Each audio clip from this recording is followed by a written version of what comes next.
Why Kusenge kwandako Kebutumaniteko Erakena kwena wakusi Muserko tedemu Mulinye ya Yesu Oh sani de makano Tukweba zika Yesu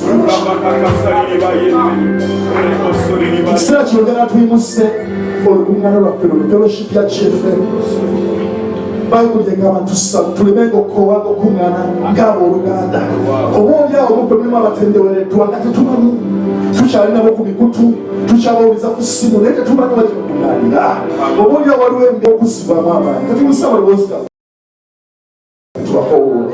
tubasabire Mukama bassemu amaanyi baleme kowago okuŋŋaana nga Pawulo batukubiriza tusobole okubeera obumu mu Bwakabaka bwa Katonda tusobole okutambulira muli muno Mukama bwatukwasizza nga GFM tuleme okutendewalirwa kubanga embeera tuyitamu nyingi bayimusa basobola n'okwogera erinnya limu mugambe musseemu amaanyi Mukama abakama tusaba ekisa kyo n'amaanyiko kyongera tumanirako tuleme okukoowa okubeera kubeera wokula tuleme okukoowa okuŋŋaanaga mu Luganda tusobole okubeerawo mekanisimo gy'otukwasizza tusobole okutambulirawo mulamu okutusaba walitusanga ku kyoto agatukulindiridde Mukama tumanyi okusanga abannafuye basseemu amaanyi abalina okusomozebwa okw'enjawulo basseemu abalina embeera ezibesulyeko basuule abalina binako n'ebibalwanyisa obidde mu linnya nga lya Yesu omwana wa Katonda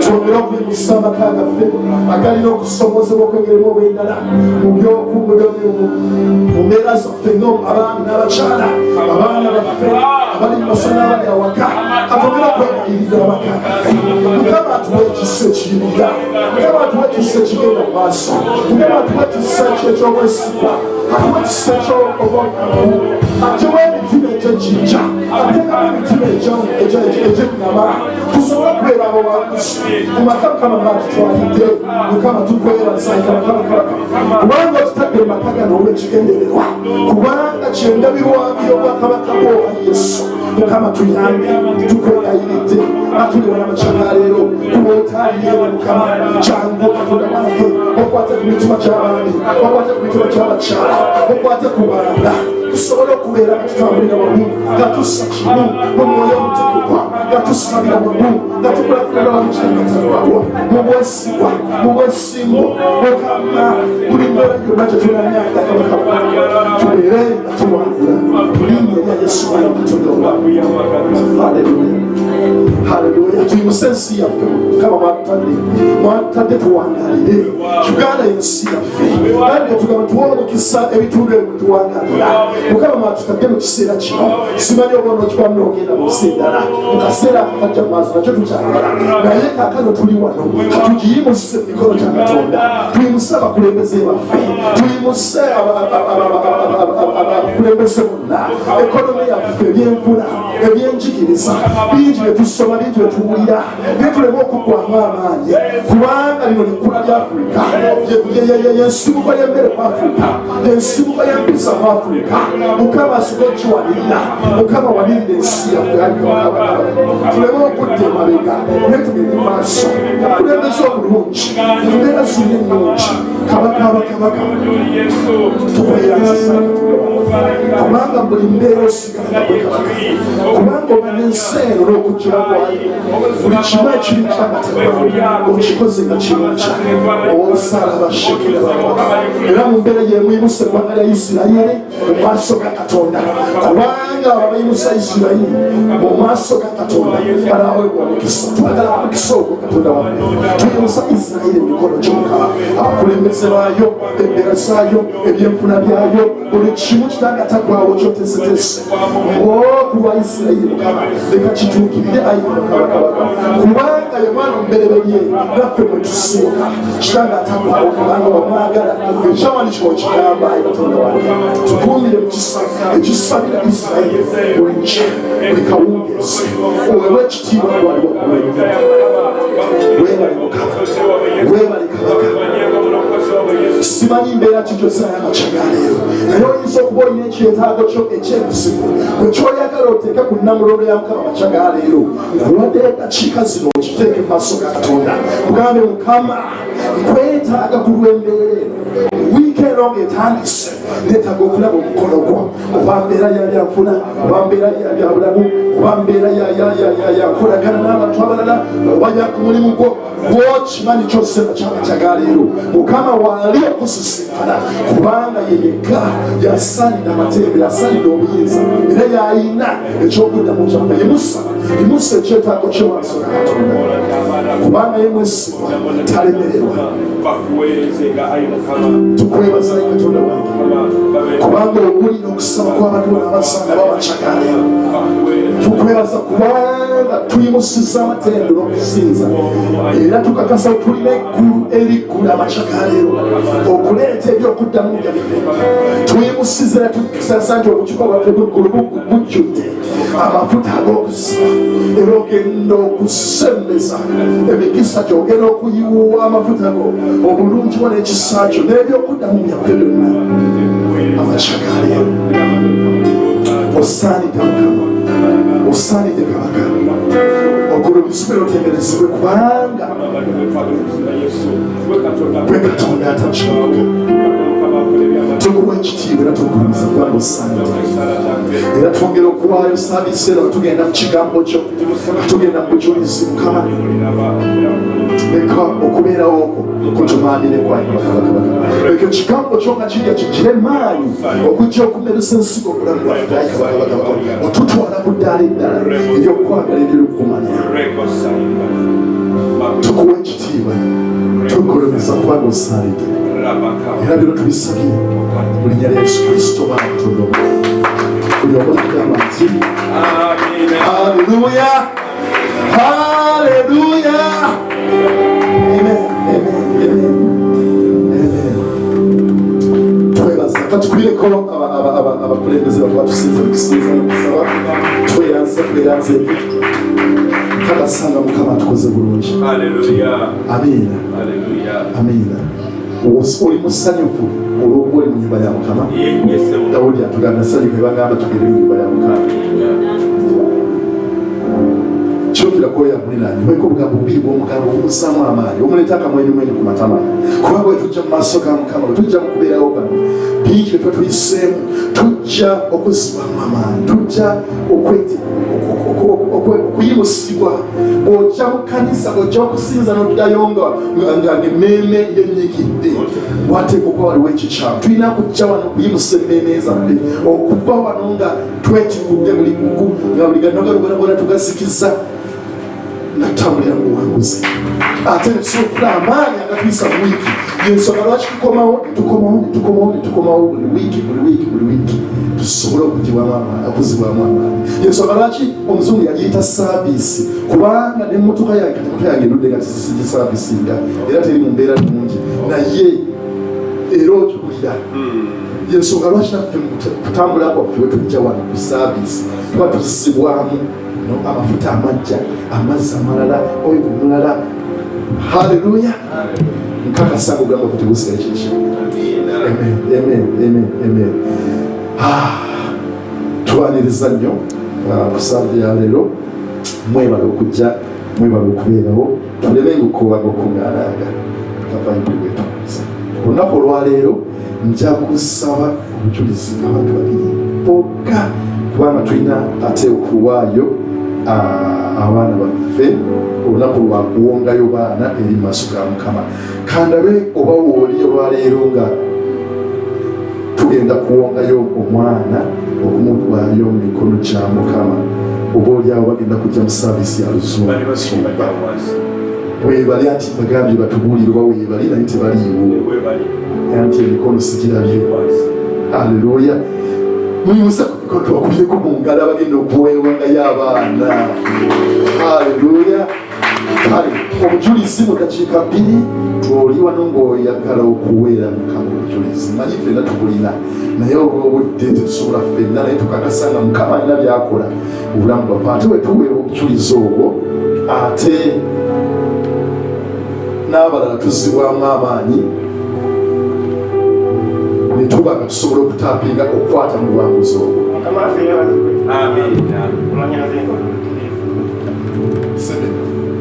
Neema za Katonda yanyamba mu ikyenda ku Sande Godson era twalina okuyinamu okukozesa nga binyagako naye mukuyita mu kusaba nenkola Katonda nengamba ze sibanyisa mubiri banyisa Katonda era yanyamba ebitubala yabirekawo nebaza Katonda. Haleluya. Twebaza Katonda tewalibeera ebiremerera omukoola mwesigwa era ddamu essaala. Twebaza Katonda olwa muganda waffe n'olw'ebintu bye era tumusabira ayongere okubeera nga aggumira mu mirimu gye ate nga tugenda mu maaso okukulaakulana. Tuweddeyo kale kyokiramirira naabo omweyo obujulizi ddakiika emu nga Nasa Hassan Sokiri aleeta bazadde be nalunga oba bazadde be bamuleeta nalunga Sandra Mirembe agenda kuleeta Nasa Hassan Sokiri mu maaso ga Katonda. Omaze okuwabulira nawe obujulizi ngenda kuyimusayo omwambuulire nekyamugambye kyamwebaziza. Era nalunga Sandra Mirembe agenda kuleeta Asuba Nule Nasa eroza bano bafamire emu katuwanguyanguyeko tubaleete wano ng'abakristaayo abakkiriza era nga ekiwandiiko bwe kigamba tetubatiza baana bato naye tubawongayo eri Mukama nga Kristo Yesu bwe yawongebwayo mu yeekaalu ku mirimu gy'obwa Katonda nga Samwiri bwe yawongebwayo mu mirimu gya Katonda naffe tuwongayo abaana bano ate ne tweya mu bakusa mu kwagala Katonda ne mu kumuweereza. Ekiseera nga kituuse nga bategedde obulokozi bajja kwatula obulokozi bo nga bo awo tulyoke tubabatize mu kubannyika mu mazzi amangi ng'ekyawandiikibwa bwe kiri. Mu maaso gaffe tulina Nasa Hassan Sokiri ne Asuba Nule naye nga ye Nasa nga abaana ba Nalunga Sandra Mirembe Musumba. Katusabeho gye obawogeyo maaso ga Katonda.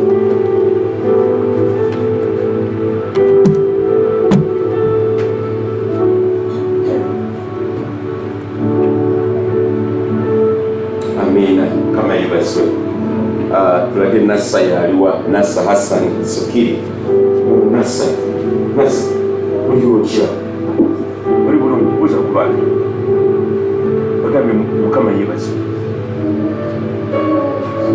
Mukama yebaze nana japa mubulizi wanjiri bwe batandika. Okay, ne Asuba Mule Nasa yona uliwokya wasize bulungi abantu babuzeeko sijja babuulizi banjero ne bajja kuba bamaanyi. Mukama waffe yeebazibwe abooluganda. Nga ekkanisa tubatiza baana bato. Abaana abato tubawongayo eri Katonda oba tubawa eri Katonda. Bwaba bamaze okukula twenyika mu mazzi amangi. Mukama yeebazibwe. Njala kusoma ekyawandiikibwa kino mu bwangu kubanga Yesu naye bwe yamala okuzaalibwa teyabatizibwa, naye Yesu akaliba mu yeekaalu omwo n'aweebwa omukisa. Bwe yamala okukula n'alyoka abatizibwa. Luka essula ey'okubiri nnyiri 20 lugamba bwe luti: awo ennaku 8 bwe zaatuuka ez'okumukomererwamu n'atuumibwa erinnya lye Yesu, liri eryayogerwa malayika nga tannaba kuba mu lubuto. Awo ennaku bwe zaatuuka ez'okulongooka kwabwe ng'amateeka ga Musa bwe gaali, ne bamutwala ne bamwambusa e Yerusaalemi okumwanjulira Mukama nga bwe kyawandiikibwa mu mateeka nga Mukama nti buli kijja ekiggulanda kinayitibwanga ekitukuvu eri Mukama, n'okuwaayo ssaddaaka nga bwe kyayogerebwa mu mateeka ga Mukama. Bukamukuukulu bubiri oba obuyiba obuto bubiri. Era laba waliwo omuntu mu Yerusaalemi linnya ye Simyoni. Omuntu oyo yali mutuukirivu era atya Katonda, nga alindirira okusanyusibwa kwa Isirayiri, era Omwoyo Mutukuvu yali ku ye. Buli bwe yayogera oyo yabikkulibwa Omwoyo Mutukuvu nti taliraba kufa nalaba Kristo Mukama. Najjira mu mwoyo mu yeekaalu abakadde be bwe bayingiza omwana Yesu okumukolanga empisa y'amateeka bweri, awo ne bamukwata mu mikono gye ne yeebaza Katonda n'agamba bw'ati, Mukama wange kakano osiibula omuddu wo mirembe n'ekigambo kyo bwe kyali, kubanga amaaso gange galabye obulokozi bwo nekigenda ku maaso. Kinyenda okubasomera kino, Yesu Kristo naye nti yabatizibwa naye yaleetebwa mu maaso ga Katonda n'aweebwayo eri Mukama. Abatali balokole abo ne batwala mu masawo ne babasala enjola ne babateekamu eddagala mu mibiri gyabwe, ne mwe balikola ekito kirungi ne muleeta abaana mu maaso ga Katonda. Era tulaba nno Yesu bwe yajja mu maaso ga Katonda yalagulibwako emikisa n'omusajja ono Simyoni, yali nabbi omukulu ennyo. Naffe tetugenda okukola olwaleero banange abakadde b'ekkanisa bawulijjangu mu maaso wano, tujja kwetaaga abakadde b'ekkanisa n'abadinkoni bali mujju wano mu maaso wano mabega watusomera abaana bano. Kakati mbadde ngamba ntino enkola eno yewa Bayibuli. Mukama waffe yeebazibwe. Saaviisi eno tulina abaana babiri, saaviisi ejja tulina abaana 7. Mukama yeebazibwe. Bananga abazadde mubalokole omulimu gw'ettendo okutwetiranga abaana, mutabeera bagayaavu, mugende mu maaso ekkanisa eteneekule. Mukama waffe yeebazibwe. Kale njala okubuuza maama, gwe jjajja w'abaana bano bwekiri weewaayo ne ssekwewaayo nga omukuza w'abaana bano mu nsi ey'omwoyo n'ey'omubiri okubalaga amakubo amatuukirivu, era weewaayo okubeera omukazi atya Katonda obeere ekyokulabirako eri abaana bano. Kale katuyimuse emikono gyaffe tuweeyo Hasani bano amanya ge gamu kumpi, brother Banassa ne era bonna be Banassa. Mukama yeebazibwe. Kale tusome bano maaso akali kuno kamusimu kyamuyinza ndowooza bwamala okukula tamanyi wange ali myaka 11 yali ng'akyali bebe nga muswala ne kakati bambi sikyamuyinza. Kale tuyimuse emikono gyaffe ejjajjo tweyo abaana bano. Ayi Mukama Katonda omulungi, tukwebaza amakya gano ag'olwaleero ag'ettendo er'ekikulu obungi. Tuli mu mwezi ogw'omusanvu ogwa kalenda eno ya Grigori, naye nga tuli mu mwezi ogwa Tamuzi mu mwaka 1593. Mukama tukutte mu masekati gaffe abaana bano Nassa Hassani Sokiri ne muganda we Asuba Mule Nassa. Mukama tuwayo abaana bano mu mikono gyo nga bwe enkola bwe yali mu ndagaano empya. Era nawe Yesu Kristo bwe tubakola tumakuta mu yeekaalu entukuvu, nawe ne bakuwongayo era n'okulanga otya Katonda.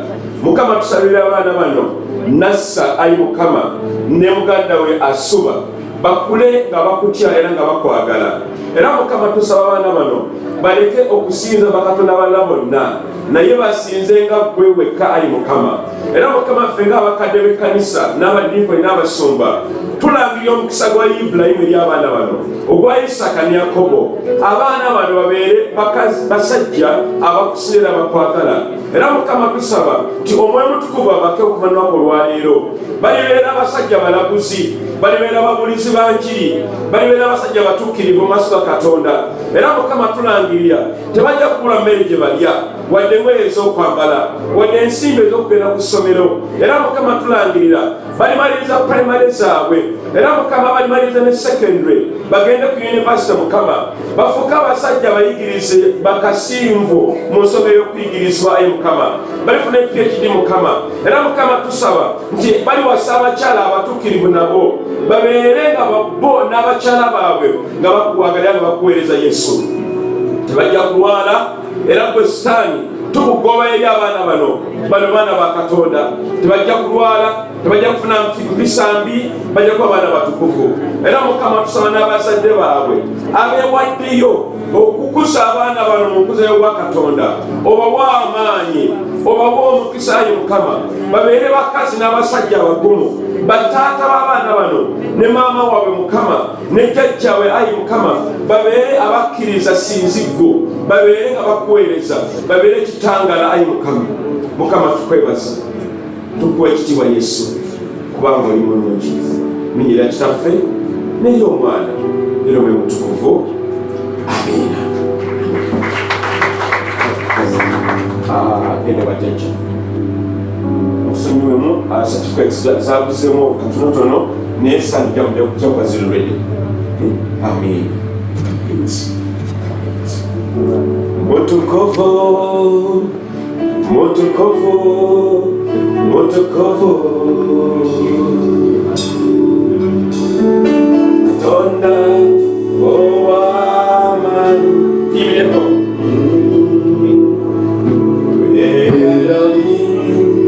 oli timireko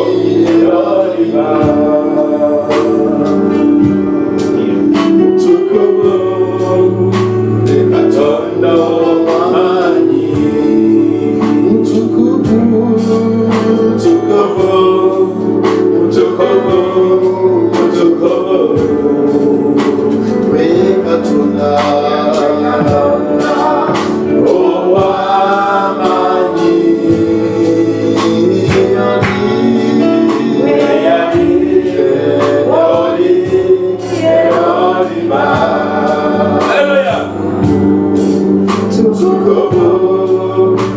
Katonda w'amaanyi mutukuvu mutukuvu mutukuvu mutukuvu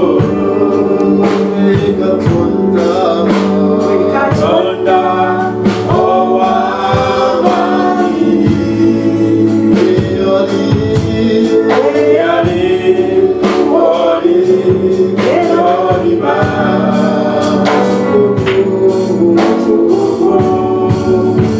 Katonda w'amaanyi. Hallelujah.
Kanisa tubeera abatukirivu mu maaso era ffe olwo GFM Church Mukama twongera okwewaayo buli lunaku nesse kwewaayo Mukama okubeera abatukirivu mu maaso. Bayibuli egamba watali butuukirivu tetuli abakatonda. Mukama tuba twewaayo okubeera abatukirivu wadde ng'ensi egenda yeyongera okusabaana ettaka. Mukama tuyambe Yesu tubeera abatuukirivu era Mukama tunyweze mu bulokozi watuwa. Mukama tukwebaza ekigambo kya Mukama tuwa omukisa abantu Mukama baddeyo nga balina omukisa baddeyo nga banywevu era nga basanyufu taata.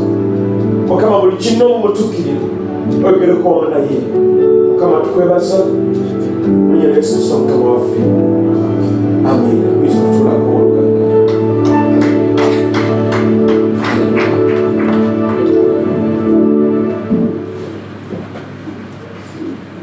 Kama favors wenyo.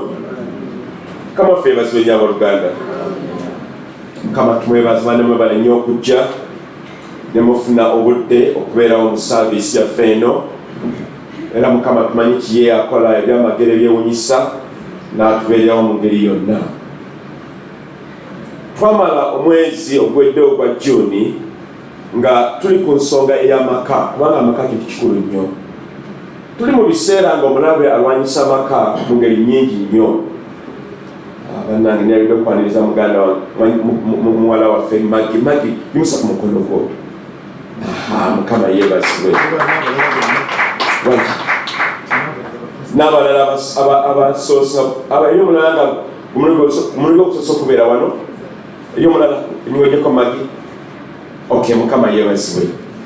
Magi tukwaniriza nate kuba nti otwegaseeko era twebaza Mukama muganda waffe Ambrose basuka ku nnyumba zezimu namugamba naye tulina ekkanisa Emiryango twegatteko twebaze Katonda tukwaniriza nate. Kale badde ngamba nti omwezi ogwa Juni ogwedde tubadde ku nsonga ey'amaka olw'ensonga nti omulabe Sitaani ayimusiza enkuuli eri amaka. Amaka gatawanyizibwa bingi nnyo, ensimbi ne zitawaanya, abaana ne balaluka, enjaga neefuuka enjaga, ebisiyaga ne bifuuka ebisiyaga. Ate ng'ekiseera kye kimu n'obwenzi mu maka nabwo bukutte ejjembe. Naye Mukama bannange atuyambe tubeere abakazi n'abasajja abagumu, tugambe nti amaka gamu gatawanyizibwa njaga, amalala bulimba, nga omukyala teesiga mwami n'omu teesiga mukyala, abalala nkaayana ezitawedde, ne bayomba leero ne bayomba enkya, ne batakkanya ku kino tunagenda ku kanisa ku Sande akale kankirowoozeeko, nga omukyala bwatu bagamba kankirowoozeeko. Ogenda ku kanisa oba omwami n'alaba wekinaabeera. Mukama atuyambe tubadde ku nsonga eyo omwezi ogwenda ogwa Juni nga twagala amaka gagume. Friday nga Dikoni Emma bwagambye twali wano akawungeezi. Ekisa kyali kirungi nnyo okunoonya Katonda paka obudde kejenge nga tuli ku mulamwa nti buli naggwano yina mu bulamu bwaffe anokuka wansi twasaba namwe ne tubasabira abataaliwo. Bw'oba tewajja nga twalina nsonga eri awo eyakulemesa, Mukama akusaasire, kubanga bwe tuba nga tusabira wamu ffenna tuwangula kinene.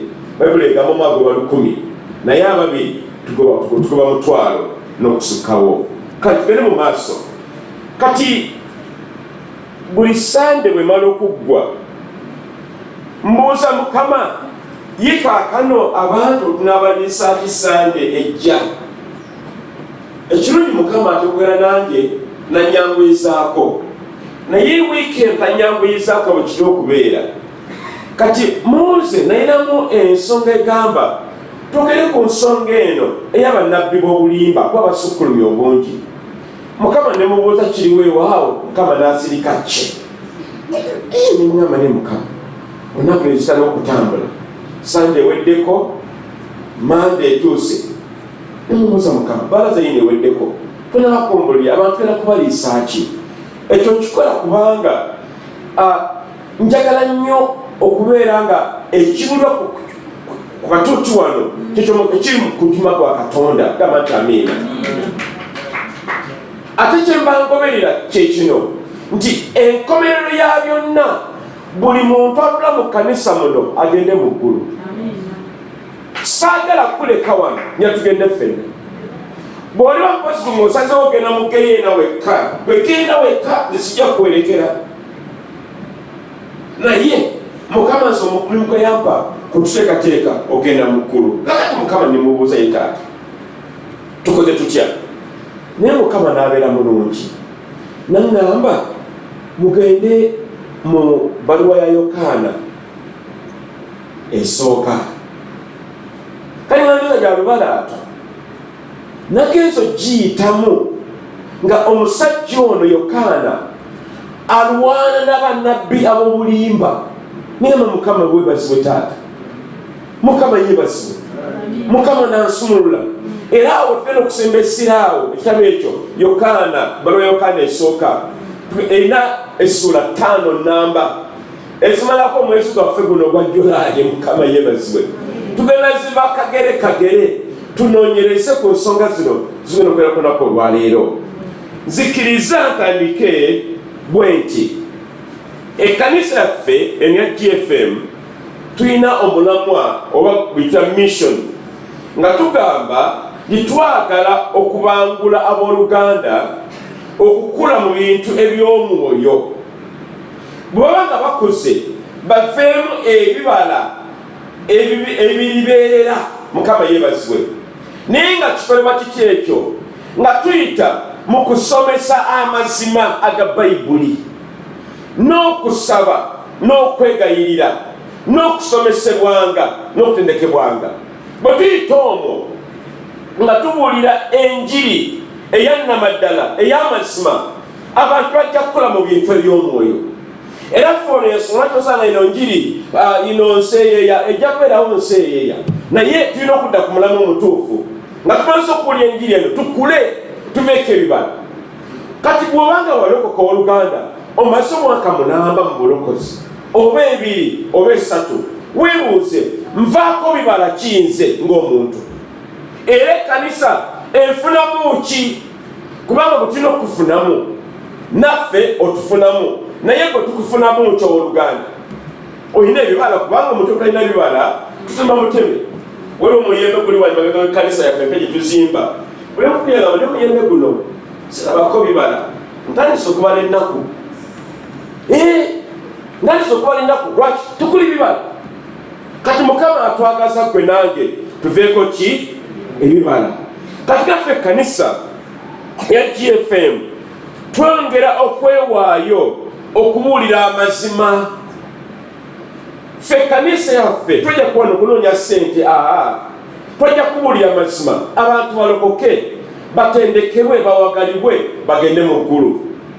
Bayibuli kyeba etugamba mu Titus 1 Tito 1:9 nga Pawulo awandiikira omusajja woono Tito n'amugamba nti kangezeko kikola mu Luzungu kize mu Luganda mangu kwasabikudde waabo nti munyweze amazima ge twababuulirira. Era n'agamba nti musobole okuba nti n'abo abalala nabo mubatendeka mu mazima ag'ebyawandiikibwa. Era amazima ago temugavaako. Pawulo bw'ati bw'agamba Tito. Era Mukama gwe naffe atuyambe ffe ng'ekkanisa tubuulirenga amazima ge Yesu ge yatuwa. Yesu yagamba yekkubo n'ekyo kirala n'amazima n'ekyo kirala n'obulamu. Mukama atuyambe nti gwe nange tunywerere mu mazima. Newankubadde nga amakanisa mangi ennaku zino amazima bagateeka bbali ne bagakasuka eyo. Oba balabeka vidiyo weekend ewedde nga waliwo ekkanisa y'Amerika oba sibina kye bakola. Omusajja ono n'omwami bayimiridde mu maaso bayimiridde ng'ekibiina kitudde kibalaba. Ne bagamba Bayibuli eno etutawanya nnyo, etulemesa butwagala okukola, era twaginyigira dda. Omukyalo ono Mukama musaasire n'akwata ekyawandiikibwa Bayibuli n'akiyuzayuza mu busungu obungi ennyo. Naye weewuunye nga abantu abatudde nga mmwe mwenna tubakala nga bakubandu olw'essanyu eringi mwe Bayibuli ebatawanya ebakugira okukola kye baagala okukola. Tuli mu nnaku ez'oluvannyuma abantu baagala amazima. Y'ensonga lwaki abamu ku bannabbi ennaku zino ab'obulimba omusajja ali ku katuuti ayogera ku nsonga ya buswavu. Kaba buli omu yakyogedde sema obulenya mujja mutegeera bigenda okwogera. Yali agamba nti abakyala balowooza nti singa omusajja ono nyongera okulaba nti no aneeguya kubanga abasajja abasinga babananya kaboozi bwatyo yali agamba. Kati omusumba n'agamba ngali katuuti n'agamba nti fe abasajja tetulononyako kaboozi mu abakazi. N'agamba akaboozi nina nokasaga ku luguudo ku street bakatunda. Omusumba gwabagamba n'agamba nti eriyo n'abalala nga bwe basiina ssente bayinza n'okumpola. Omusumba yagamba naye ng'abantu abawuliriza bakuba mu ngalo ate nga bangi. Osanga Yesu olwaki tubona obutebe nga tubuli mu bantu kubanga tebagala mazima. Naye ffe tulemerere ku mazima. Amazima ago gajja tutwala mu ggulu. Obulimba bwa Sitaani bugenda mu Geyeena. Naye ffe twasalawo ng'ekkanisa tubeere b'amazima, tubeere b'ensimbu. Oba tuli batono weewaawo naye tujja kuwulira n'enjiri abantu bajja kulokoka bawulira amazima gano. Mukama yeebazibwe. Kati olw'ensonga eyo tugenda okusoma ebbaluwa eno eya Yokaana esookera ddala ssuula esooka ennyiriri ezo ziddako. Naye nga sinaba kusoma kambawe ebimu ku bintu ebikulu ennyo bitulina okumanya ku bbaluwa eno eya Yokaana. Ebbaluwa eno yawandiikibwa omusajja ono Yokaana. Era Yokaana ono yandibanga yali omu kuba basajja ba Yesu 12 era asembayo obuto. Era omusajja ono maama we ne taata we ye Zebedaayo ne Salome ne yali maama we. Era omusajja ono yawandiika ebbaluwa eno ya Yokaana esooka ne Yokaana eyokubiri ne Yokaana eyokusatu era yawandiika ne Yokaana ekitabo kya Yokaana omutume. Era omusajja ono yawandiika ekitabo eky'okubikkulirwa. Mukama ffe yeebazibwe. Ekimu ku bijulizi bwe tuyina ku musajja ono nti yayigganyizibwa nnyo abasajja bali bakanya ebyawandiikibwa. Bayigganyizibwa ne bamuteeka mu butto ne bamufumba nga bafumba embizzi oba mwagala ebigodo. Twagenda ku bigodo wiiki eyaggwa bane muve ku bigodo. Temulya bigodo, mulya ennyama. Mukama yeebazibwe. Agamba saba kasukkulumi gajja kwayekera obuzibu. Muve ku bigodo. Kati omusajja ono Yokaana bamuteeka mu butto ne bamufumba. Bannange ani asise ku butto okukabalagala oba n'osiika akanyamako anti sala. Mukama yeebazibwe. Mukama yeebazibwe omukyala Kirumira. N'otabula obutto nga bulya n'otekamu obutungulu n'olekamu ennyanya kati muba amuteeka. Naye kyewuunyisa amaanyi ga Katonda tegamusobozesa kufa, teyafa. Era batugamba mu byafaayo nti omusajja ono Yokaana yafiira ku myaka 93 yafa na bulwadde ng'akaddiye.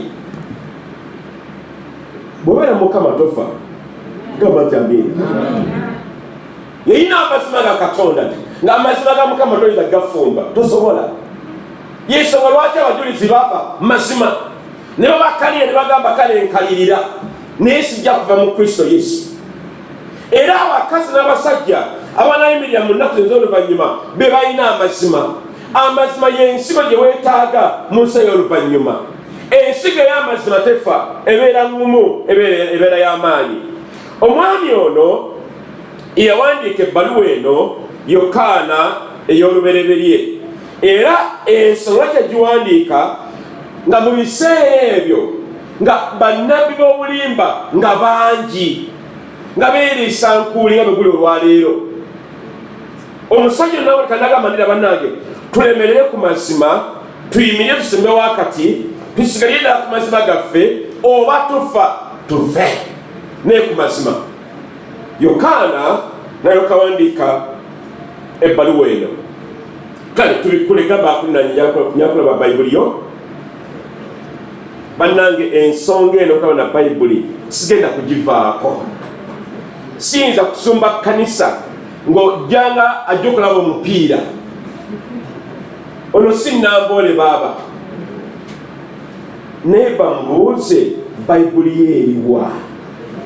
ddamu mubuuzo Oluganda.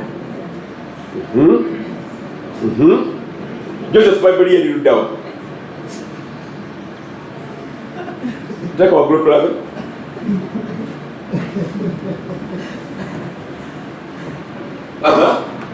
Bible sinaziraba musuubi okutuzirabeko.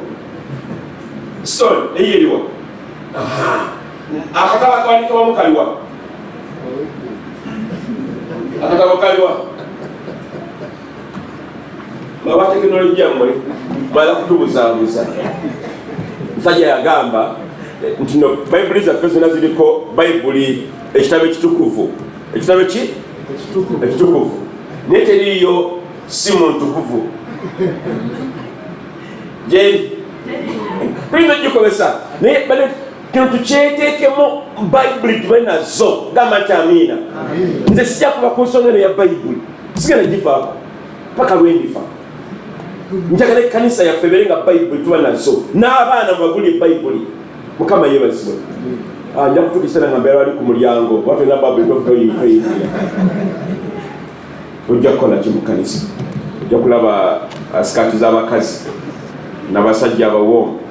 Ojja kukola ki? Kale tugende mu kyawandiikibwa ebbaluwa ya Yokaana ey'olubereberye essula esooka egamba bw'eti: ekyabaawo okuva ku lubereberye kye twawulira, kye twalaba n'amaaso gaffe, kye twatunuulira era engalo zaffe zakwatako, kye kigambo eky'obulamu, n'obulamu bwalabisibwa ne tulaba era tutegeeza era tetubuulira mmwe obulamu obwo obutaggwaawo obwaliwo awali kitaffe ne bulabisibwa gye tuli, kye twalaba ne tuwulira,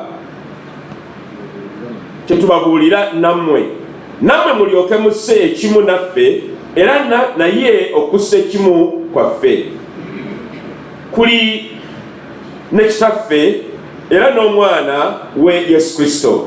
N'ebyo olwokuna tubiwandiika ffe essanyu lyaffe liryoke lituukirire.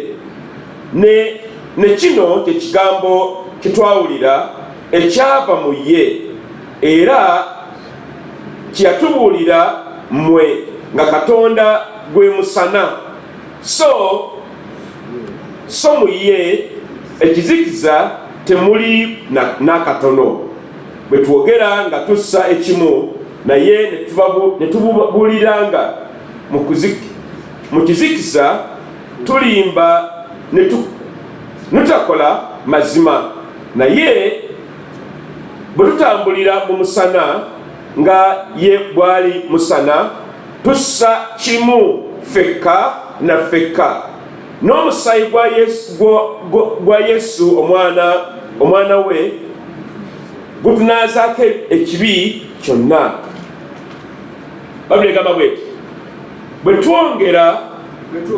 bwe twogera nga tetulina kibi twekyamya ffekka so nga n'amazima tegali mu ffe. Bwe twatula ebibi byaffe ye wa mazima era omutuukirivu okusonyiwa ebibi byaffe n'okutunaazaako byonna ebitali bya butuukirivu. Bwe twogera nga tetwonoonanga tumufuula omulimba so nga n'ekigambo kye tekiri mu ffe. Mukama yeebazibwe. Omusajja Yokaana awandiika ebbaluwa eno era nga yakakasa nti byonna bye yawandiika baabirabako era baabikwata nako era ne babiwuliriza nga kyagamba nti gano ge mazima, amazima agatayinza kukyuka, nti Yesu Kristo mulamu yamulabako. Mu makooti agasinga obungi omujulizi ebiseera ebisinga obungi alina okubeera nga wa mazima ddala, nga bw'aba alumiriza akakasa nti oli yamulaba. Wadde nga tuli mu nsi ennaku zino nga omujulizi ajja mu kooti abeera mugule, naye Yokaana agamba Yesu baamulabako era ne byabuulira bituufu, nga kyagamba nti bannabbi b'obulimba balinga babagamba nti oyo Yokaana byagamba si bituufu, ninga Yokaana yagamba Yesu twamulabako nebyakwatako twabikwatako kati mukkiriza amazima gano temugavaako. Era banene kanisa GFM njagala obakuutira temuvanga ku kigambo kya Katonda. Mwe muli amazima bannange abazikirira baba mu kigambo kya Katonda oba ne bakikyamya oba ne bajjamu bye baagala oba ne bakigaanira ddala. Neffe tweweewo ekkanisa tulemere ku mazima ga Katonda. Yesu ye mazima gaffe era mwe muli essanyu mwe muli obulamu obutaggwaawo. Yokaana mu kitabo kino tumingirako ebintu nga 3 oba 4. Ekisooka nti Yesu n'obulamu bwe n'obuweereza bwe bwali butuufu bali wannamaddala. Yesu yazaalibwa maama we ne taata we tumumanyi Yosefu ne Mariyamu. Si bya bulimba nga bannabbi bwe bagamba naye ge mazima aga matuufu. Era bannabbi b'obulimba bo bagamba balina omulokozi omulala naye nga amazima gali nti bw'ova ku Yesu teri omulokozi mulala. Abasigadde ba bulimba. Yesu ye kkubo era n'amazima era n'obulamu. Era Yesu yatuwa omulokozi bwe twetaaga. Yatuwa ekkubo yatulaga amazima n'atujja mu nsobi n'atuza mu makubo amagolokofu. Era Yesu ekyo kyayagala buli lunaku gwe nange tutambulenga mu mazima mu Kristo Yesu. Abantu abalala bonna tebalokola naye Yesu Kristo yekka yalokola. Bano abasajja abaali ekannungu baali bafere, baali bannabbi ab'obulimba. Era tuli mu biro bannange nga bannabbi b'obulimba bangi. Buli mulimu kanagamba kati nze Katonda. Waliwo abaali mu Kenya juzi wano ne badiika abantu ne bafiira ddala ne bagamba musiro muno nye Katonda tulina okugenda mu ggulu. Andi nze Katonda zaabagambye era ne bafa bantu kumpi nga 11. Bannabbi b'obulimba tubeegendereze bannange. Bali ku masimu gaffe bangi, bali ku TV bangi, ate obuzibu ne ssente baziina. Gw'onoonyeza onoonya miliyoni 10 miliyoni 2 kuzimba kanisa bo balina biliyoni namba. Ani yawulidde ku musajja ono Mbonyi ekisimbe kyeyakuddewo ku luguudo lw'Entebbe eRweza? Ani yakiwuliddeko? Temunakiwulirako? Ono owazo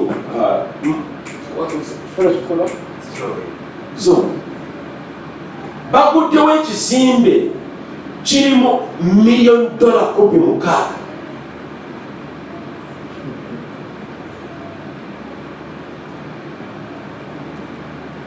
Naye ensimbi tezitujja ku mazima. Tamajamira tebitusikasika. Sigala ku Yesu wo oyo yakulokola n'akwagala. Sigala eri Kristo Yesu yeyokutwala mu ggulu. Bano abala bonna bannabbi ba bulimba. Waliwo omusajja omu John Nicholas Tom yali mu 1799. Omusajja ono yali musuubuzi ng'ate ali mu byabufuzi. Yagamba nti ye ye mulokozi ow'ensi, nti mu ye Yesu Kristo ayoleseddwa mu ye, kati n'olwekyo ye mulokozi ng'omuntu. Ebyaliwo tebyali birungi. 1834 n'afa. Yafa n'aziikibwa n'avunda takyaliwo. Naye Kristo yafa n'azuukira mu bafu era mulamu. Oyo gwe twakkiriza omulokozi. Omulala ye Joseph Smith. Omusajja ono jamwogerako mu biseera ebijja mu maaso. Yagamba ye nnabbi omutukuvu yekka. Era omusajja ono yatandika ekkanisa olwali gyetuyita Mormon Church oba Latter-day Saints. Tujulya tubona abantu bano kungolera ku zino bambala essaati nga njeru ne basoma ne tayiga nzirugavu era babeera smart mulala. Amazima gali nti sente zebalina nnyingi. Bw'ogenda Kololo balina Kololo property yaabwe eri awo y'amaanyi ddala. Era bagamba simanyi bakituufu mukinoonyerezeeko bagamba nti abakyanga abamomoni balina shares, balina emigabo mu kampuni ekola Coca-Cola. Tusalawo Coca-Cola katukonobola Coca-Cola oba bawagidde nga bagenda mu maaso, simanyi bakituufu. Naye abaana abavubuka abo mubalaba bavuga emmotoka solido ino gamba naye Mukama ndivuga amakekete gali wana gannowa.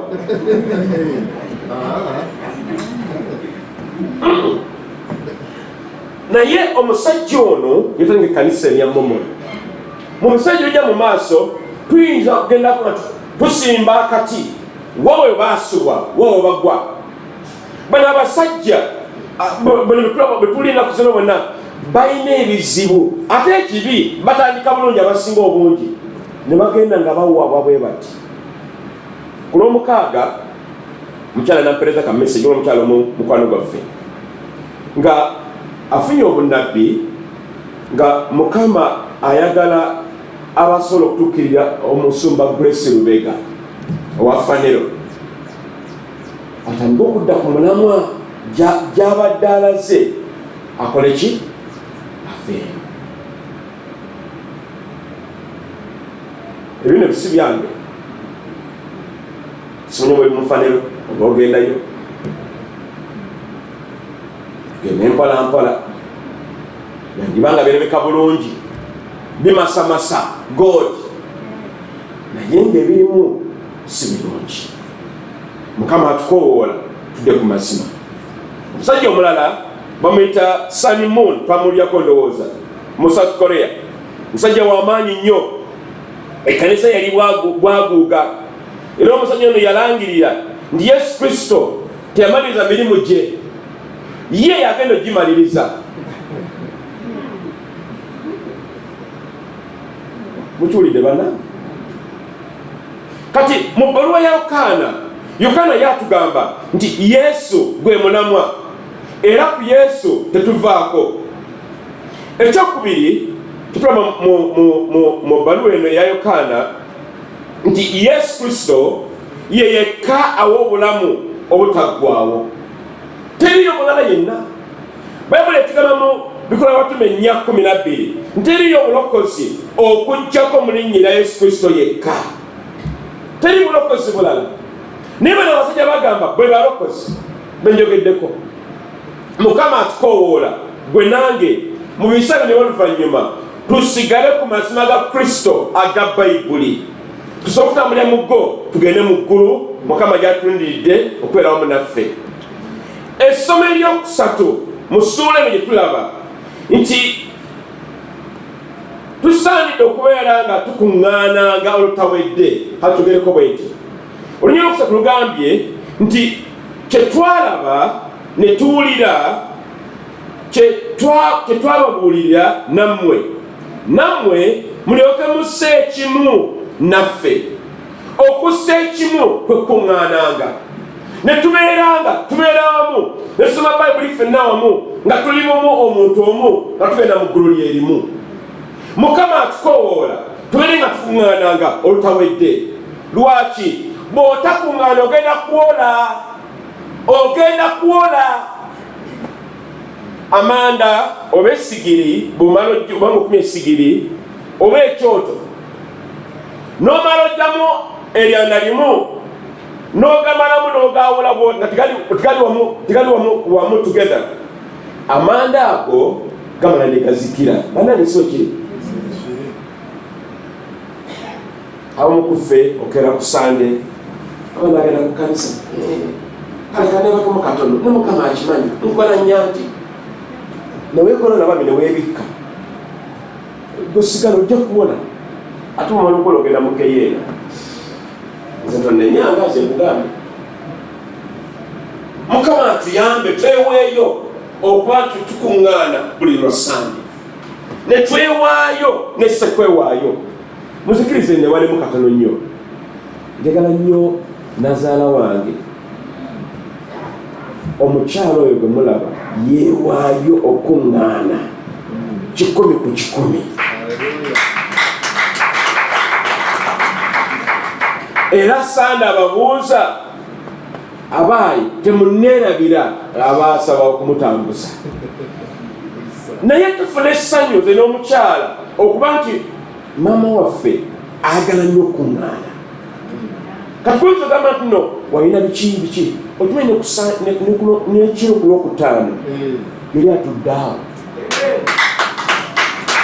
alina metroni we antayebindi babeera bonna batambula bonna era bw'otwalako omu akujjukiza noli naye atulinze abayita ababiri kati wemuoddaawo bali ku myaka emeka naye ne bayimirira okuŋŋaana fe tukyalina amaanyi tweweebananga abooluganda tube mu byokuzannya sakasi tumuveeko enjiri twakkiriza si yakuzanyiramu yesu yigula n'omusaayi gwe mu bulumi obungi ennyo tetuyinza okuddawo okwegaddanga kale nakirowoozaako matomanyi siribu obusongasonga obwo buveemu tukuŋŋaana abooluganda mukama yeebazibwe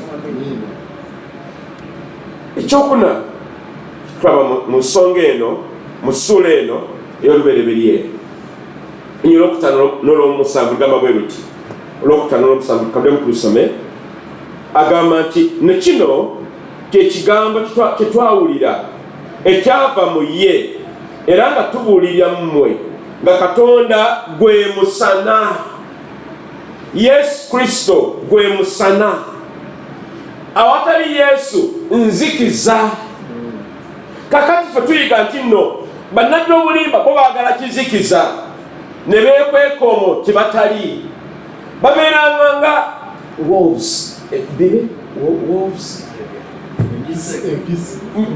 emisege naye nga baagala okwekweka nti nazo ndiga naye nga gyo misege egiwedde emirimu Mukama atukoowoola tubeere mu kitangaala gamba nti amiina beera mu kitangaala w'oluganda va mu kibi kyo weenenye tukuza embeera zo amakubo go galongoose ababadde emitayimbwa ababadde amayinja gonna gajjeewo otambule nga wotambula watuufu weewaawo awo Yesu ajja okusanga twagala genda mu ggulu abooluganda tugenda mugeye naye ekitangaala ekitwala mu ggulu kiri mu Kristo Yesu atukoowoola mu nnaku ez'oluvannyuma tutambe mu kitangaala kye mu byawandiikibwa ne mu kwagala kwe era awo omulabe tagenda tuyinza sitaani ate kitangaala waliwo bino ebiwuka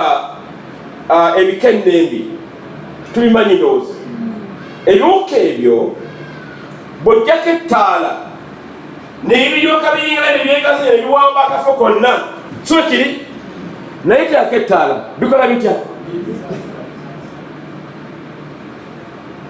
kakubuuza oluganda ebintu byokola nga teri omuntu akulaba singa tusaako ettaala oyinza okusigalawo ate munsiiseeko awo olabye twaliwo ensonga oba amasimu gaffe mpa esimu yange waliwo wambe mukyala mu nnaku ennyingi twali naye nga twogera ku simu weekend eyagwa bagamba nti omwami we ayina amasimu 4 1 2 3 amasimu ameka 4 gonna gabeerako essaawa 4 naye omukyala yagamba bwati nti teriyo simu gyemanyimu password yaayo era omusajja musibe mu masimu ge akamula nago mu nsawo gamuli mu mpale kumi oluganda bikiri okweka mu masimu y'amasimu galimu ki tambulira mu kitangaala emirimu gy'okola oli mu kitangaala ensimbi z'olina ziri mu kitangaala embeera zo z'oyitamu ziri mu kitangaala Mukama atukoowoola mu nnaku ez'oluvannyuma tutambulire mu kitangaala Yokaana kyagamba nti mu Yesu Kristo ye mwe muli omusana era mu ye mwe muli ekitangaala light ababuulizi b'enjiri eno enfuutikefuutike bawaako amazima ekitundu ne bakookerako ebirala ebyabwe. Abamu ku babikola Bayibuli naye basoma bitundu. Ate waneka twegendereze, Bayibuli ezisinga obungi empya zirina ebizibu. Batuwaako amazima ga bitundu. Kati nno twogera ku King James Version mu Luzungu, tukimanyi Bayibuli eyo version, King James Version. So ki kakati onjogerera bakozeeyo Queen's English Version. Bayibuli eyo si ntuufu. Bayibuli eyo yababisya. Katonda omusajja bamata Katonda maama. Obulimba buno bugenda kweyongera mu nnaku ez'oluvannyuma, era bannaye mwesobola okuba munywere tugende mu maaso. Kwaje tugenda wo w'abasajja n'abakazi balwanyi abatiitiizi Mukama abasaasire. Naye kanisa ya GFM fe tuli magye, kama tuli magye ga Yesu Kristo. Tuli balwanyi paka tuwangula. Mukama kyatwikira mu nnaku ez'oluvannyuma. Bayibuli egamba mu Matayo 7:15, Yesu ayogera n'agamba, mwegendereze bannabbi ab'obulimba abalijja gye muli nga bambadde endiga, bambadde ebyambalo by'endiga naye nga munda misege. Bangi naye twegendereze bannange. Mwoyo Mutukuvu abeere mu ffe. Bw'akubeeramu Mwoyo Mutukuvu osobola okwawula.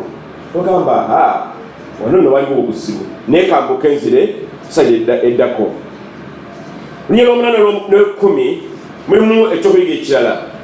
Bayibuli egambye bw'eti, egambye nti olw'omunaana paka 10, bwe twogera nga tetulina kibi oba tulina kibi, twekyamya ffekka so nga n'amazima tegali mu ffe. Bwe twatula ebibi byaffe, ye w'amazima era mutuukirivu okusonyiwa ebibi byaffe n'okutunaazaako byonna ebitali bya butuukirivu. Kati buli lw'ogamba nti nze ndi mutuukirivu, waliwo omwami omu yagamba, yali mu bwenjiri n'agamba nti ye atuuse ku stage oba ku level nti ye yawangula ekibi. Bwe yakyogera saddayo kumuwuliriza. Mu bingi tulimu kaakano tuyinza kuwangula kibi, tulwana nakyo. Era ekitegeeza endowooza zaffe, okufumitiriza kwaffe, ebigambo bye twogera, ebintu bye tukola, mu byo mubeeramu ebitatuukiridde.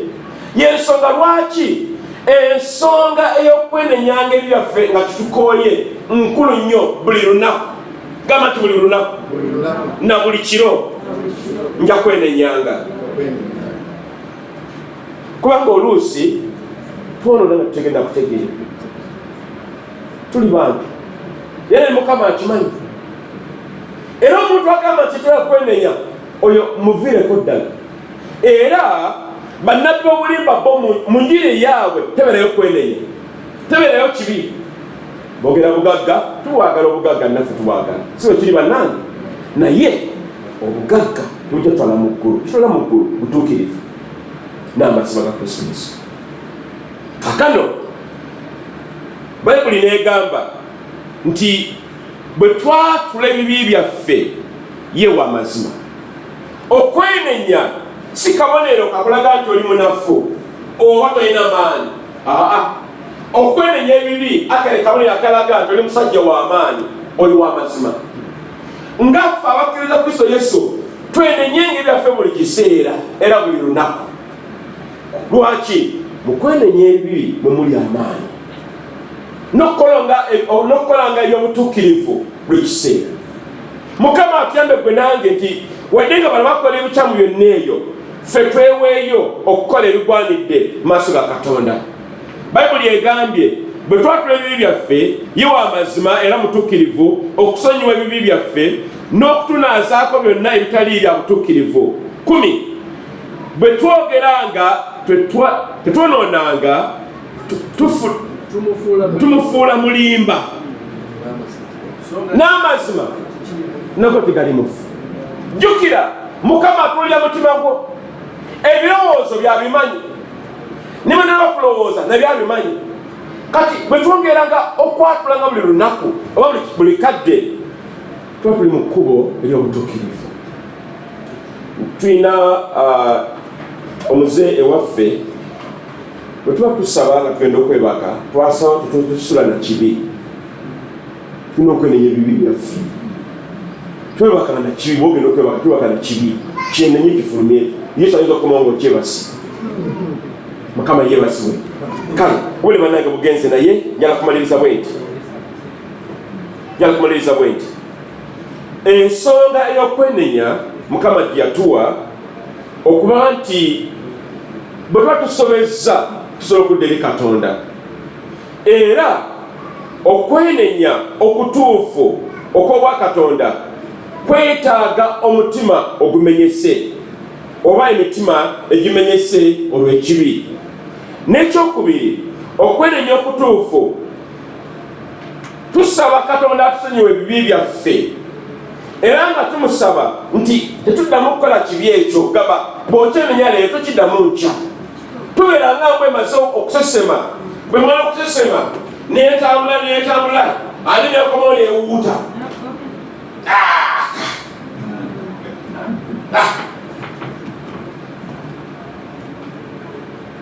Eriyo abantu abeekanasa, ekigambo mu Luganda bakita kwekanasa. Bameka bakimanyi okwekanasa. Eriyo abantu nga bw'okwata ku mmere ye bw'oti n'ogikwata n'alaba olugalo lwo, baasi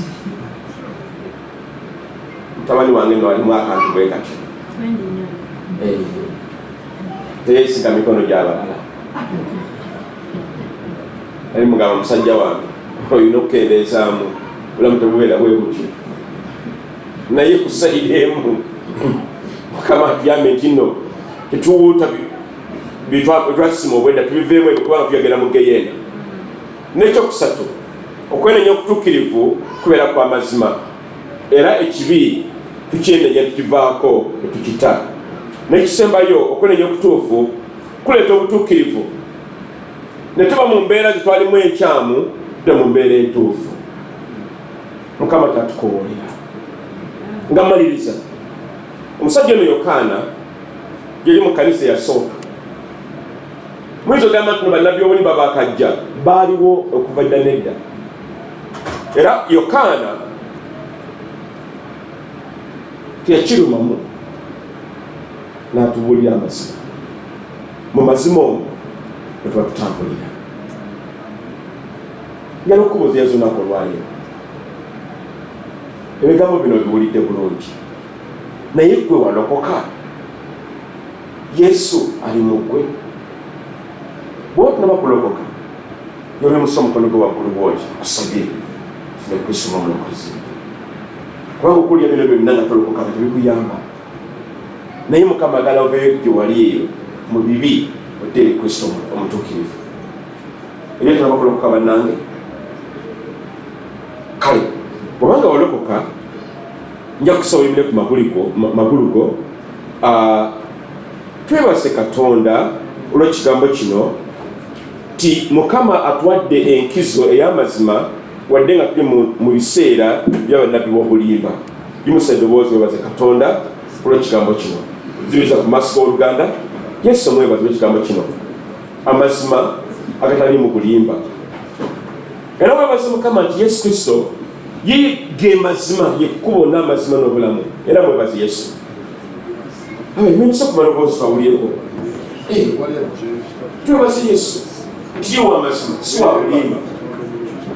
Tumwebalize ddala kubanga ye wa mazima ddala. Era amazima gali mu ye. Ye ekikolo eky'amazima. Mu ye tuba b'amazima. Era tambulya mazima ago. Haleluya. Era webaze Yesu nti ye ekitangaala. Yesu ekitangaala kyaffe. Njagala omutwe omwebaze, tuwebale nnyo okunja mu kizikiza n'onfuula ekitangaala.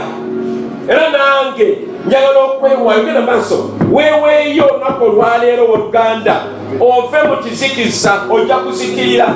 naye obeere mu kitangale kya Kristo Yesu. Gamba Yesu yabeera mu kitangale. I want to be the light. I want to walk in righteousness. I want to walk in purity. Nyala kutambulira mu mazima. Oh, rabakazali libali. Rerebo seli libali alalawaye. Oh, babu ya makazali libali alalawaye. Oh, Lord our God. Nyala katosabe ogambe tumukama. Mu biseera eby'oluvannyuma nyamba naye nkuva ku mazima. Bannabbi obulimba bangi naye nyamba nsigale ku mazima gano Mukama, ng'omusajja ow'omukyala neko okubuzibwabuzibwa neko okukwatibwa mpambibwe olw'obulabe sita. Naye Mukama mpama Mukama akunyweza. Mukama akunyweza Oluganda. Mukama akunyweza Yesu. N'ekisembayo njagala osabire buli muntu gw'omanyi ali mu bunnabbi ab'obulimba.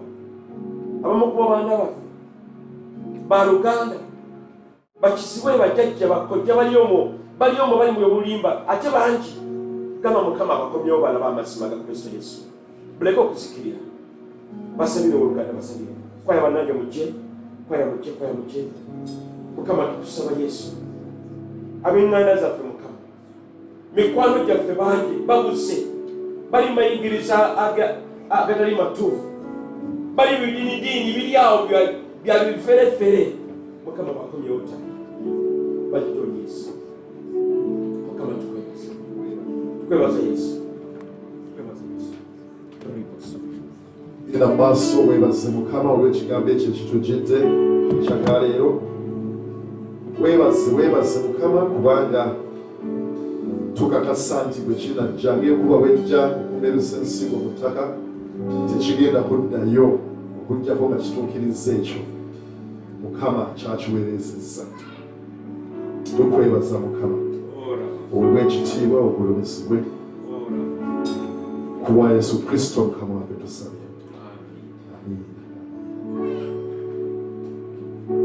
Kale tutuuleko twebaze n'engalo ez'omwanguka. Mukama Katonda atuweereze ekigambo kyakaleero kigambo ky'amaanyi kyamuggundu era tukakasa nti kikyusa obulamu bwaffe mu kiseera kino n'ebiseera ebigenda okujja. Ate era twebaza obusungu bwaffe olw'okwewaayo olw'okukkiriza okuwulira okuva eri Katonda n'aba nga tusizaako ekigambo kitulaga eky'obuliwo ekyakaseera kano. Tumwebaze Musumba kubanga si kyangu naye akkiriza Mukama akubeera nga amukozesa. Kale mu ddakiika entono nnyo tugenda kuba nga tuggalawo. Ngenda kuba nga nsoma ebirango byaffe nenja kusaba bakebezi baffe tutambuze ensawo zaffe ez'ebiweebwayo byaffe ng'akasawo aka bbululu tuteekamu ebirabo n'ensigo, akasabo akakakobe tuteekamu ensimbi ez'okuzimba. Tusiiriikiriddemu katono nnyo mu kuzimba okwo naye waliwo ekifumbibwa eky'amaanyi kyemutweraliikirira.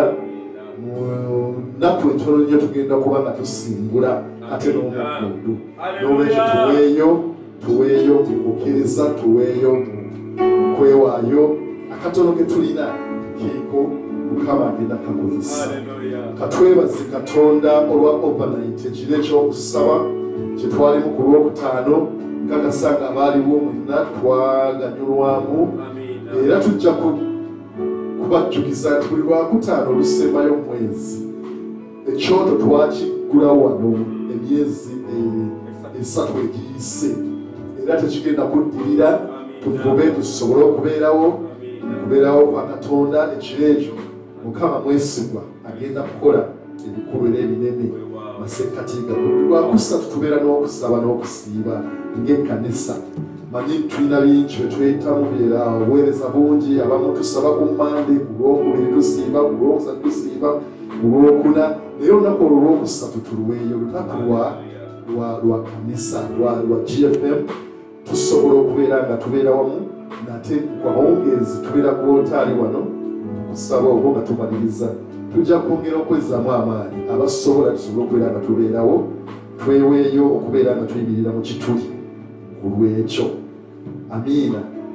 Tulina omwezi ogujja omwezi gwa kusinza ng'omusomo bwe yatugambako naye tugenda kuba nga tulambulula ensonga eyo tulabe tugenda kutambuza tutya ate era mwezi gwa August ate era tulabe bwe nange tugenda kwenyigira tutya mwezi ogwo. Kale nga tumaliriza tugenda kwaniriza omukadde w'ekkanisa Reverend Patience ajje atubuuzeeko yeye tubale tuludde ate era tuyambe agalewo okusinza kuno amakya ga leero. Katusabe kitaffe omulere w'ekisa tukwebaza kubanga okwagala kukubeerera emirembe gyonna. Otukoze bulungi nnyo mu ddakiika zino entono ze tumaze mu kiseera kino naye tukakasa tufunye ekyamakulu. Tuliisiddwa okuva ku Namuluno y'ekisa era tukakasa nti ekigambo kyo kigenda kubeerusa ensigo 36 mu bulamu bwaffe tusobole okutambulira mu mazima ago Yesu yatambula nabwe yatuleetera era nga tweyongera okuyiga mu kigambo kya bitabo bya Yokaana. Mukama leka tweyongere naffe okuddayo tusome ennyiriri ezo zongere tukolamu omulimu tusobole okubeera nga tubeera abantu abaddubu n'abazaana bo abeesigwa otwagaza. Era twagala okwebaza kubanga tulabiseeko mu maaso go n'ebiweebwayo byaffe nga ekikolwa eky'okusinza. Tukwebaza olw'obugabirizi bwe era tusaba ow'omukisa ensimbi zino buli gw'otadde mu kifo ky'okubeera nga azipulaaningiro zikozesa zikole ekyo kyennyini kye zirina okukola mu bwakabaka bwo. Wa omukisa buli atodde n'abatasobodde Mukama nabo tuwa omukisa kabaka. Tusabiti enejja tukuŋŋaane nga tulabikako mu maaso go n'ekiweebwayo kyo Mukama era n'okuzimba nako tukutadde mu mikono gyo kabaka. Tulina w'otujje, olina w'otutuusiza ate era olina w'otutwala. Tukakasa ayi kabaka nti gwe yatandika omulimu omulungi mu bulamu bwaffe mu masekkati gaffe mu GFM ogenda kugumaliriza mu linnya lya Yesu omwana wa Katonda omulamu. Tukwebaza kubanga owulira essaala zaffe kubwa Yesu Kristo Mukama waffe tusaba. Amiina. Haleluya.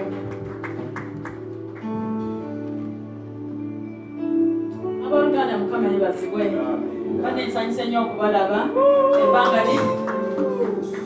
Ebbanga libadde ddene nga sizze olw'ensonga kinayimirira wano ne munsabira negenda ndi mu misomo. Mukama yebazibwe.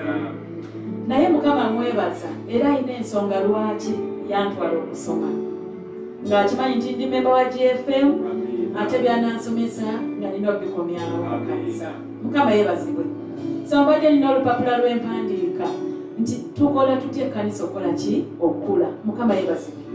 Nga ebimu tubikoze nga GFM tubuulidde enjiri. Mukama yebazibwe. Naye nga nina ensonga gye natuukako n'entandika okuwandiika. Bwe mmala ogiwandiika Katonda n'aŋŋamba simba wakati nanzizayo mu GFM. Y'ensonga ey'okuyita abagenyi mu kkanisa. Mukama yebazibwe. Abagenyi bameka olwaleero abagenyi nga tebajjangako mu GFM. Omugenyi olwaleero mu GFM emikono waggulu tulina omugenyi ogu omu. Mukama yebazibwe. Naye nga ensonga emu lwaki ekkanisa esobola okukula nga tuyita abagenyi. Mukama yebazibwe. Era bwe natuukako ensonga Mukama n'aŋŋamba ddayo GFM eryeta ensonga eno gy'owandiiseeko mwenga GFM mugikola. Nange ne ŋŋamba Mukama obubaka ngenda butuukiriza. Mukama yebazibwe. Tuweera tuli bangi. Olwaleero singa tugenda kitandikako basaba mu bugonvu bw'ekitabo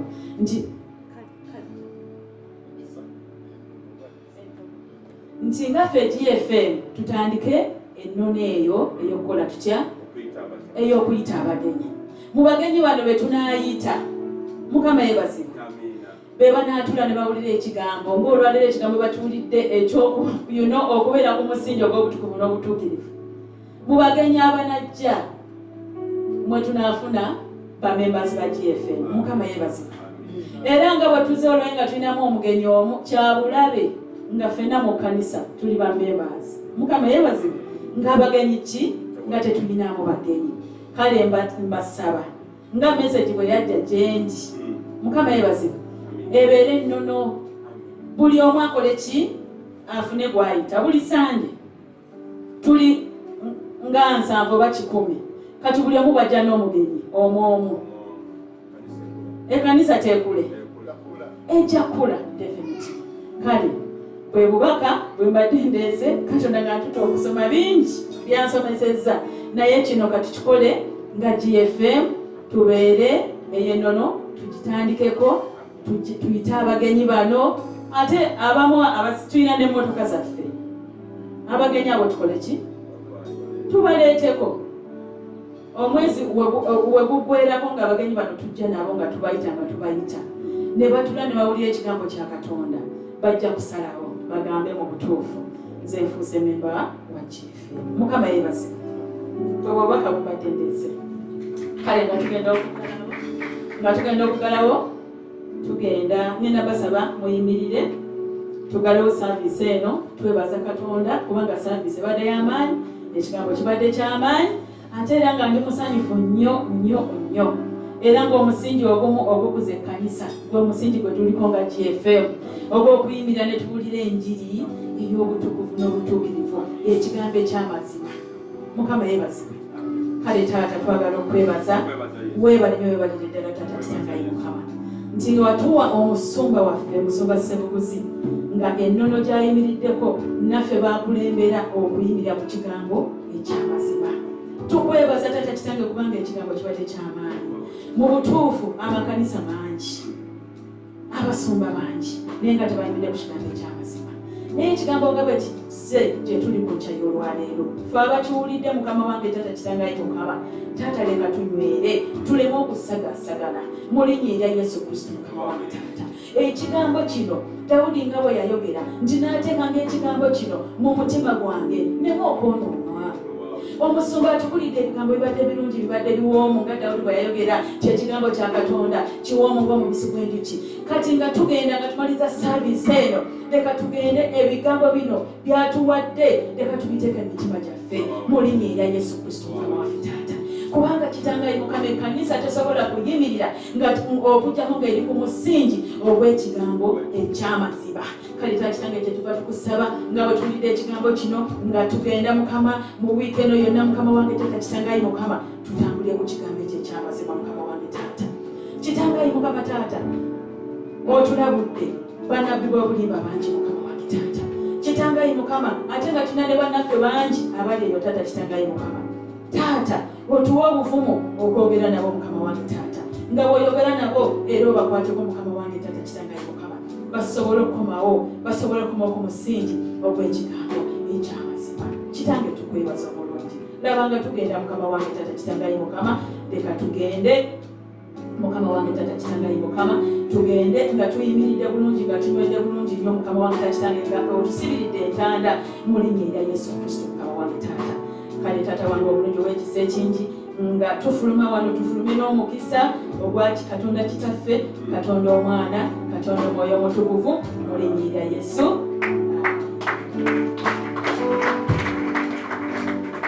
Webalire okujja tubagaliza wiiki ennungi Mukama abiri. Yeebazibwe Mukama yeebazibwe ennaku zonna ziri Mukama yeebazibwe yeebazibwe Kabaka